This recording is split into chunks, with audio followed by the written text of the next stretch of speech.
My name is Kunle Oguneye, and I come from Nigeria. Come from Abeokuta in Nigeria. Grew up in Lagos. I moved to the United States in 1995. Went to school in Valparaiso, Indiana. Studied electrical engineering. So my professional background, I began as an electrical engineer.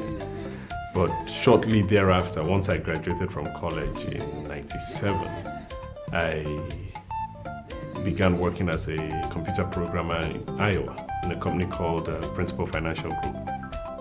And I lived in Iowa for about 5 years, moved to Miami, Florida, moved back to Nigeria for some time, ultimately ended up in the Pacific Northwest. I worked in technology anyway for the last 13 years, worked for telecoms companies, Alltel, Western Wireless, AT&T, and most recently for a company called InfoSpace.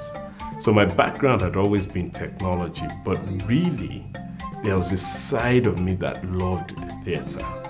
And I've loved the theater since I was in primary school or elementary school, as Americans would call it.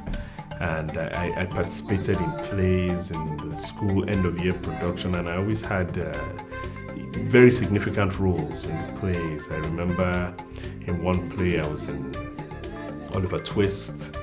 In another play, I performed The Trials of Brother Jeroboam by Wole Soyinka. And then I remember being in The Gods Are Not to Blame by Olarotimi. And so I've always been a storyteller. I've always had this fascination for theater. But because I studied engineering and I was in technology, I really didn't have the time to develop that passion. But in the last few years, decided, well, maybe it's time to try something different. Maybe it's time to see if I can make a go at these stories that are in my head, if I can bring them to life on paper and as well on in theater, on stage, and hopefully one day on film as well. So that's a little bit about me. Well, we have a 19-month-old son, Olaoluwa. And before Olaolu was born, when my wife was pregnant, we started shopping for him. And we would go to the bookstores and the children's stores, the baby stores. There's very little of African content there, very little black content, period. And I realized that these books are lacking in the marketplace. In the African context, we have this tradition of oral storytelling. And I think we haven't realized that the world is evolving and we need to capture these stories and transfer them to paper so that children can read now. We don't have that situation where all of us grow up in the same compound or right close to each other, and then every evening all the children gather in one central place and one of the adults tells the stories. So we don't have that any longer. And that was one of the key motivations for writing the book. Also, I remember when I first got to Valparaiso in 95, and there were international students at the University of Valparaiso University.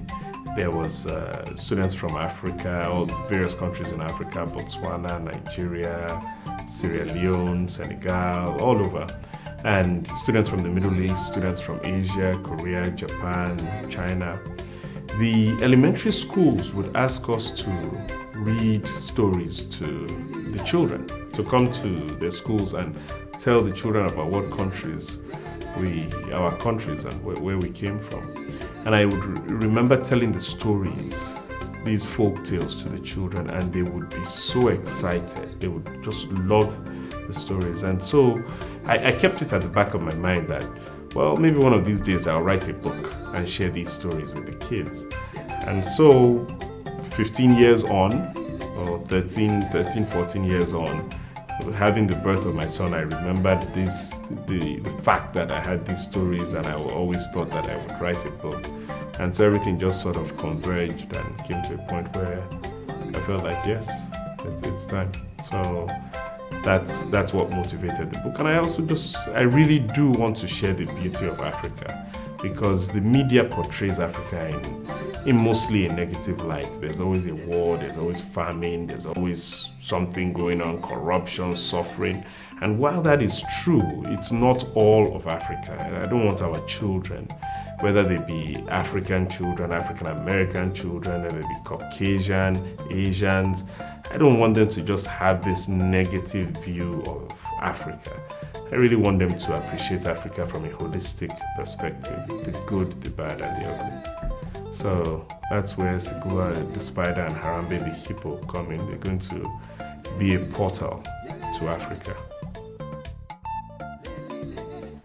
Sekula and Harambe by the Zambezi River is actually the first book that I've ever written. I hadn't written a book before, just took a bold step, decided, well, I think children will be entertained, and let me put my thoughts down on paper. It's been a 2-year process of multiple revisions, but I feel it's to a point now where it's ready to be shared with the world.